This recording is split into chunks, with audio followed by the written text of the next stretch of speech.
Good morning, YouTube. Good morning, good morning, good morning.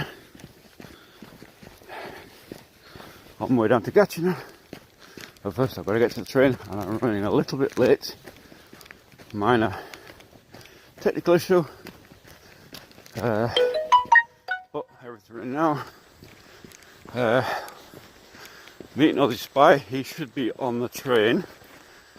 I am running a bit late, so I've got to get a move on. I can't hang about.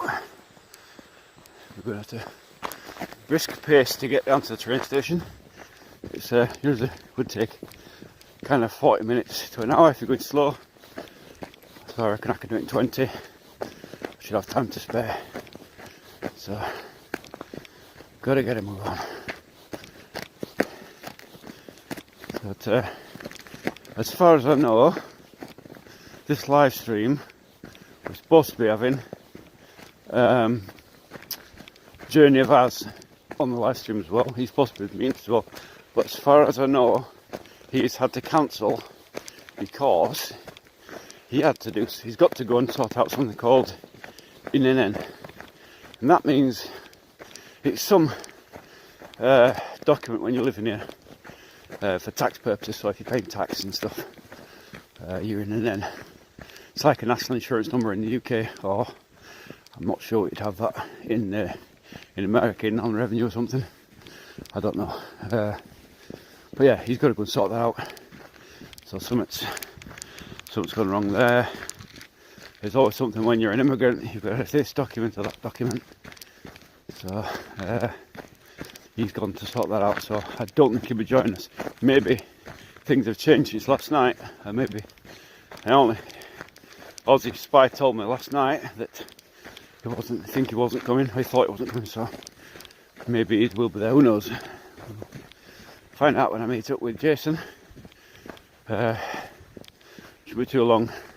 I've also broken my phone charge cable, so got to get a phone. So there's a few things I've got to do today actually in Gatchina. I've got to hunting for a hat because I've lost my hat. I left it in the car when I went up to fix that damn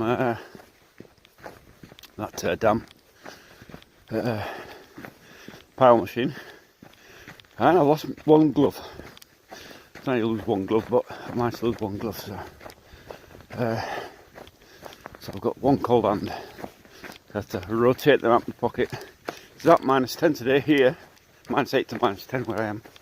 It's quite cold, and you'll see when it goes cold a lack of cars on the road, or less cars on the road, and that's because the first real cold spell. I know -10 is not really cold here, but I mean, like, you know, bare under, my hands aren't dropping off. We'll have to keep swapping them. Although it's not particularly cold, -10s, nothing. If somebody's being a bit slack, wasn't expecting a cold, not taking the battery off at night time of the car, things like that, then they won't get the car started in the morning, especially for lorries, diesel vehicles like that. As soon as it gets to the cold temperatures, they have trouble starting. I know I do with the van, and consequently you see less vehicles on the road. I wouldn't say that'll be true today because -10 is not really cold, but certainly when you hit below -20, which it probably will do this year, it's normal. And when you hit -20 or less, then you really see a lack of vehicles on the road. It becomes kind of sparse as people's vehicles are frozen and have trouble to get them started, because a lot of this is Russia. It's not the coldest part of Russia, it's kind of European. It's kind of an extreme European. If you can imagine European weather, but with kind of extremes every 30 years it suddenly drops down to minus something. It's kind of like that. Kind of like those temperatures. The European, and then a bit more extreme, a bit hotter in the summer. You get really hot summers here, and you can get really cold winters. Coldest ever I have here was minus. Fats dude, like, why? Well, who if you talking to? I'm talking to you, my audience. So this is the whole point of live streaming, right? You talk to your audience, because obviously this live stream that I do today will it's recorded, so it's automatically recorded by YouTube, and people can watch it back later. So if I was just to have me walking along without saying anything, it would be a bit of an odd live stream, wouldn't it? You know what I mean? Maybe you'd understand if you're watching right from the start.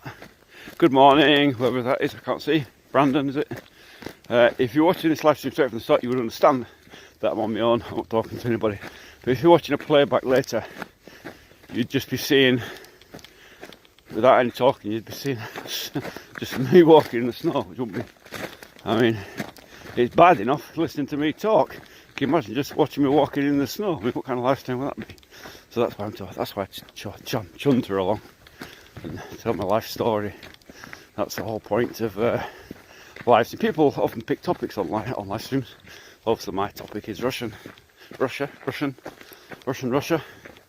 vodka. You know, all that bears. So that's why I chunter along and tell you. Basically, it's like talking to a phone on the live stream. It's like talking to a person, and with interactions from people who write things from the messages, which are coming through straight away actually today for some godly unknown reason. Normally I have to wait, but anyway, it is cold today. It's around about -10, so I'm constantly going to be switching my hands for hand to pocket to hand, until I manage to get to Gatchina and get some gloves on, because my otherwise pinkies are going to drop off. So, where are you going? I'm going to Gatchina. Gatchina is a small provincial town.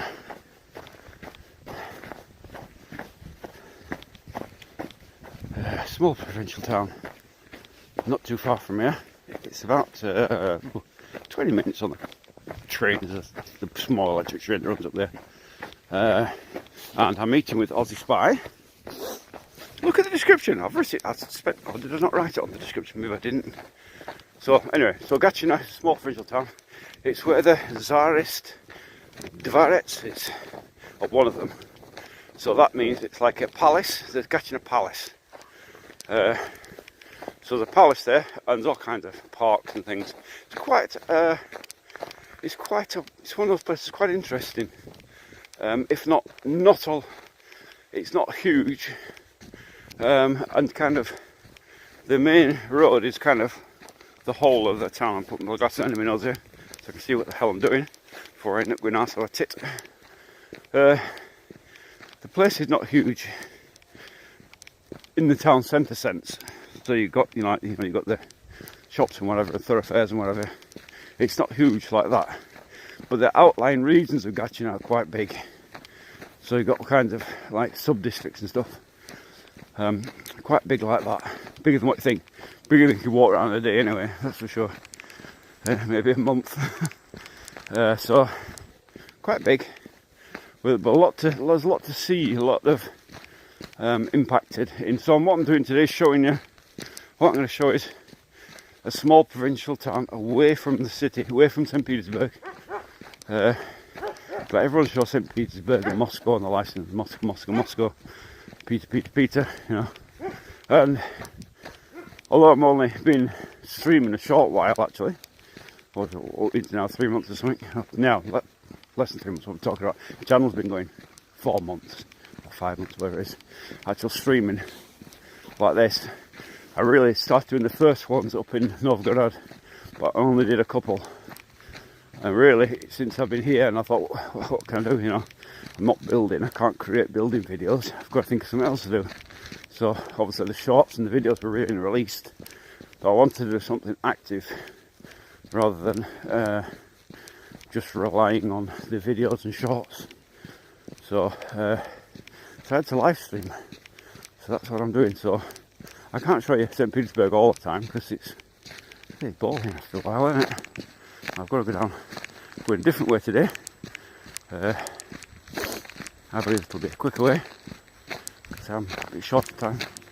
So down this main road here, it's all been salted. But we don't see this. I'll show you this. Wait, that's not it. That's not it. That's it. Whew. That's from the Russian Empire. Yeah, that's right. That's what we're. I think it'll be closed. I think the Dvorets, the Gatchina Dvorets, or the palace in Gatchina, will be closed for winter. Maybe. And there's a problem there. They're funny about photography. They're certainly funny about live streaming. So, and it's expensive to get in. It's about £6, £6, sorry. You're thinking, what, $6? That's nothing. Well, yeah, it is nothing from a Western point of view. But if you've been living in Russia for a long time, you kind of adapt to the prices and what have you. And so 600 rubles, you suddenly think, ooh, that ain't cheap. And yeah, so I just thought I'd left my bloody passport behind. It was the last thing I need to do. Catch a bear, you should catch a bear. I've got a bear already. I've got a bear. You all know I've got a bear. But there'll be no bears in Gatchina. There's no bears up there. There's no bears in any of this region actually. Pushkin are rumoured to have bears, but I've certainly not seen anything of it. I think you'd have to go to really the extremes. Places like Vyborg, Prizersk, Primorsk, what else would you go? Places like that, on the real suburbs, really way out of here. Oh, ginger cat, got two of my dogs in me, he'd be going daft now and sees a ginger cat. So, yeah, there's no bears here. In Novgorod, where I'm going to, if you follow my videos, see I'm building, it's not actually Novgorod, it's Stara Russa,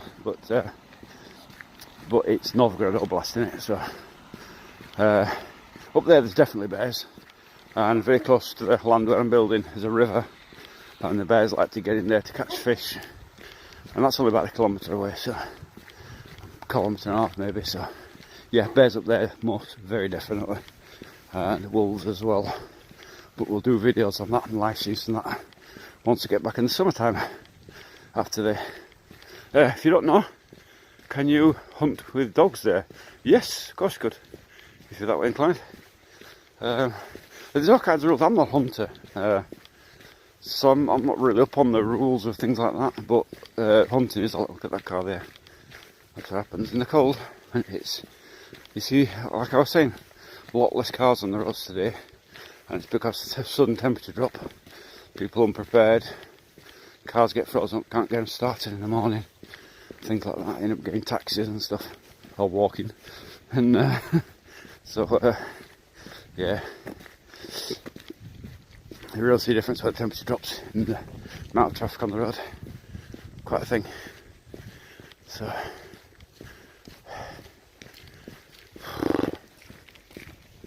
out of breath, yeah, but I've got to keep going, got to keep the pace up, otherwise I'll miss the train.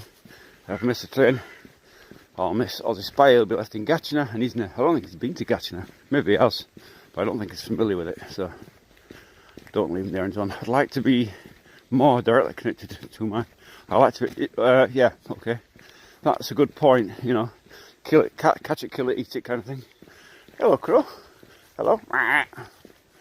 Crow there. Yeah, I get that.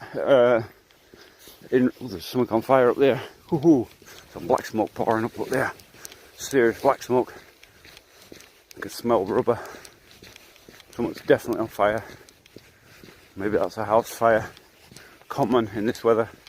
What happens in Russia, if you're from Russia or if you're living in Russia and you buy an old place like that, and you happen to be living there, unless you're very careful. I mean, this is a typical example here. Look, see, the house is gone, but the chimney stack still survives. And if you look at the chimney, I don't know if you can get a good view of that. I've got to hurry up, like I say. Look at the chimney stack. You see where it cut through the roof there. Well, what happens with these old things, these old burners? They get cracked chimney pots, chimney stacks, and in the cracks. No, they're obviously in the roof space very, very dry and very, very ready for just one spark on its way. So what happens is the chimneys crack with lack of maintenance, and a spark will come out of there on a windy day and set the bloody roof on fire, and the house burns down. And that's really, really common here. It's like super common. House fires really, really common in the winter. Or what happens is people have not got the electrics good, not got them properly fitted, and as soon as cold weather comes, they stick on all the heaters that they've got in the house, you know, 2 kilowatt heaters on a 1 kilowatt line, this kind of thing. The wires get hot, melt again, catch fire, and again the house goes up, usually in the roof space for some reason. Very, very common to see roof fires or houses completely burnt down. So yeah, something to watch out for if you live in Russia and you're buying an older place, or any place, even a new place. Make sure your cables are properly done. I'll be showing all that in the build that I do. Is it hard for American immigrants to find work in Russia? If you can't speak Russian, yes, it would be hard.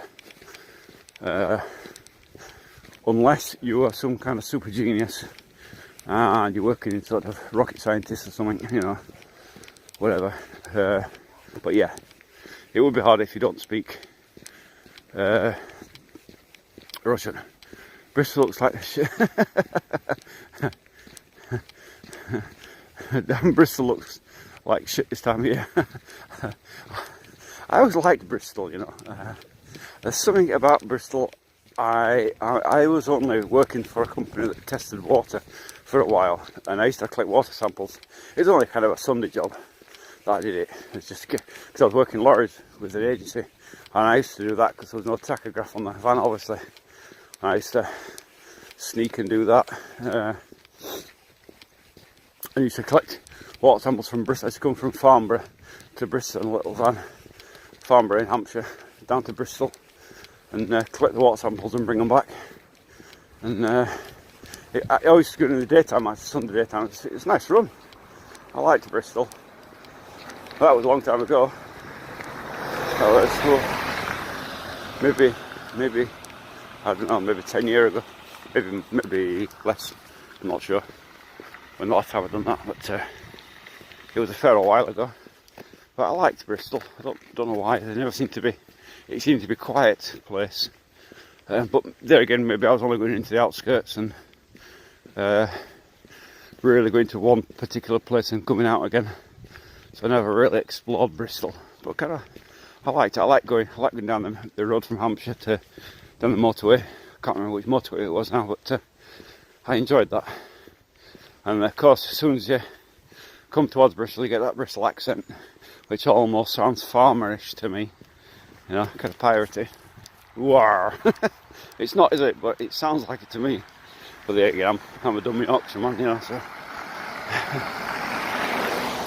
Plus minus 700 hours of practice to become fluent Russian. I don't know about that. I mean, how do you count up your hours?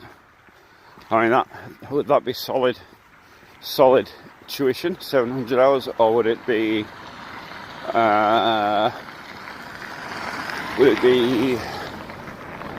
like practice at home? I don't know. How many hours have I clocked up? I have no idea. 15 years of, you know, and I haven't been here the whole time. I was coming and going. I told that story before. I'm not sure how many hours I've clocked up. It must be thousands, right? Because obviously my wife doesn't speak English. I don't speak English to people here. So, don't know. 700 hours. No idea. Whew. They've actually salted the roads up here today. See the whites down that salt. Kind of weren't doing that in this area before. Now they are. So as infrastructure increases and improves, the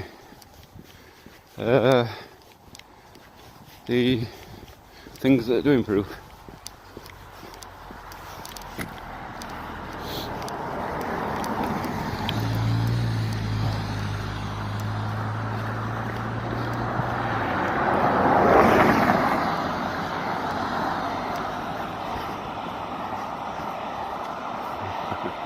from the movie Hot Fuzz. I don't know, it just sounded farmerish to me. Maybe that's silly. Bristol has its own accent, doesn't it? But it just kind of sounds piratey or farmerish to me whenever I was down that direction. I've probably got a million Bristolians now saying we don't sound like pirates or farmers. Arr, we don't sound like farmers, we don't, kind of thing. Probably. But to me it sounded farmerish. Kind of funny thinking back in it. But, it's a fair old trek down here, I'll tell you.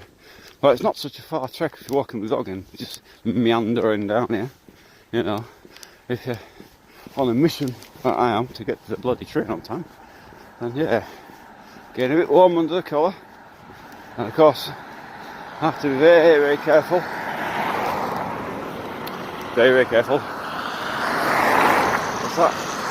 Vagine must have been really good to move to a place like Lancashire. Vagine. I don't know what Vagine is. Vagine, I don't know what Vagine is. Sorry. Do you mean vagina? Virginia? I don't know. But you'd have to rewrite that one. Something that I understand, you know. Write it in 5-year-old language and I might understand it. You know, kind of thing. I didn't get it. Oh. A few cards are out, but like I said, as you noticed, a lack of distinct lack of cars, not lack of cars, but a slowing down of the traffic, you might say. Should I go up there or there? Which way will I go? Up here, I think it's the quickest way. I'm cutting all the corners today. You can see cars sit like that, and they warm their engines before they go, because if they got very cold and you start up and drive off here, revving your engine, you can very easily crack your block, cylinder head block, if it's frozen. Not good move. Also, people sometimes forget to change their oil, or just don't change oil like me. And so, warm up before you set off is what everyone does. And also, get the heaters warm and what have you. But you often see cars when the kids are out. Look, -10, right? And the kids are out playing in the schoolyard. How's that? We'd see that in every other country. If that was England, it'd have been, and it was -10, they'd be like crying, wouldn't they, by now? Like a snowflake passed by. That's it. Well, here they are, all playing. I'm not sure much of that, 'cause I don't want to photograph kids, but yeah, they're all out in the snow. So, quite some difference, isn't it? I can smell the dinner actually. I just feel hungry. I can smell school dinners. Don't know what it is. It smells meaty, whatever it is.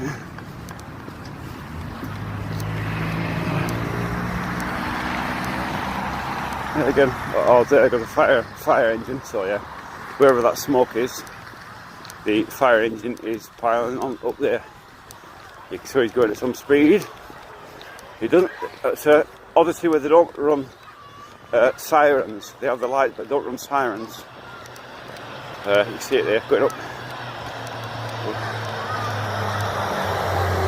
Yeah. So I would say 100% that is a house fire. It wasn't. It's a fair old bit of smoke, but and kind of rubbery smell to it. So I would say that's a house fire. Let's hope everybody's got out okay. But anyway, it's one of the things, isn't it? House fires, very, very common. I mean, this is the thing. If you've got wooden, I mean, I've said this. I'm building my house up in Novgorod. You know, I've talked about fire breaks between rooms. That one piece of wood in the wall or the floor or the ceiling as a fire stopper can make the difference in seconds. I mean, you might gain 2 seconds per piece of wood, right? So say you got 8 seconds. You're still getting out of the house. 8 seconds can be a lifesaver. And there goes another one as well. 8 seconds can be a lifesaver. Difference between life and death. So very important, that type of housing, that if there's a fire, that you're able to get out, and that there's fire breaks between the rooms under and above the ceiling, below the floor. There goes the second one up there. There's one going up there again. Yeah, he's got his lights on but no sirens, but he's going at a feral pace. And there he goes up there.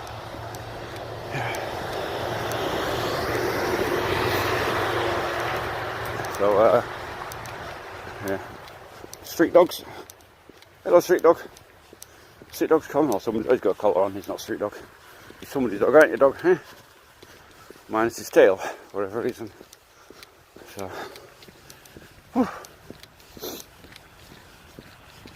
Even they've cleared the paths around the kids' play park. My hands are really getting cold now. Not good. Let's move. Whew. All for you lovely people. But I am actually warm inside my coat. I've got plenty of layers on. I've got double trousers on, as I always do if I'm going out for a long time in the cold. If you don't know, so kind of like long johns trousers with trousers over the top. I can smell it from here. Ooh, smell the black smoke. It's that rubbery smell. Definitely a house fire. 100%. So as always, I have to turn you around here. Wait.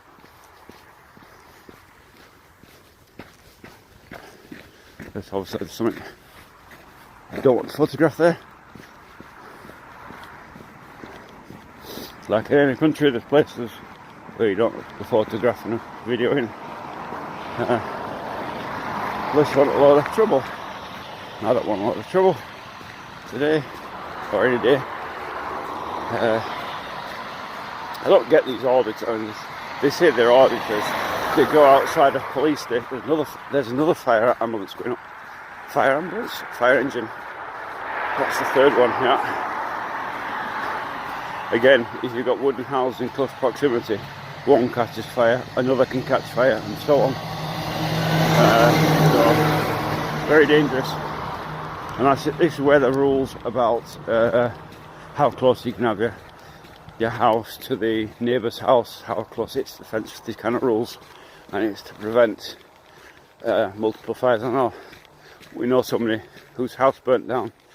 It took something like 7 minutes before they had to get out, so it was really gone. And then it's like 40 minutes, it was gone completely. The whole thing fell in, so it was really, really quick.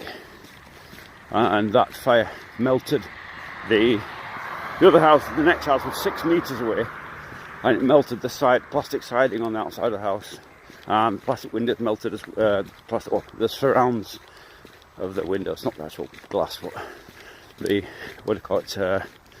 the frame of the window melted as well. So yeah, serious stuff, right? You know, wouldn't recommend a house fire.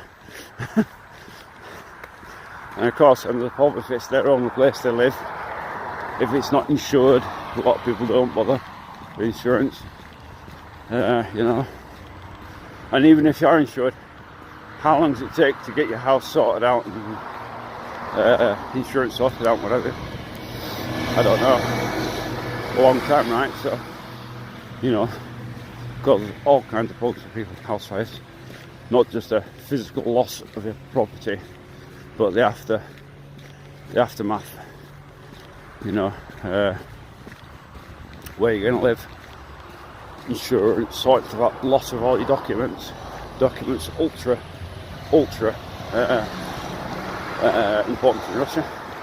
Russians love the documents. You know, if you haven't got a bit of paper that says you've got this right to do this or that or whatever, or, you know, you ain't got that bit of paper, you're stuck, you know. So it's a very, very important piece of paper. When you lose it all in a house fire, you need things like your passport, prove your identity, and all. Oh God, unless because I've done it. So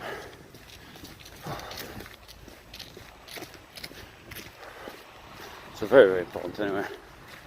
And the house fires, not what I recommend. Just, what's it got? Pinkies are cold. I'm not actually far off now from the time of it.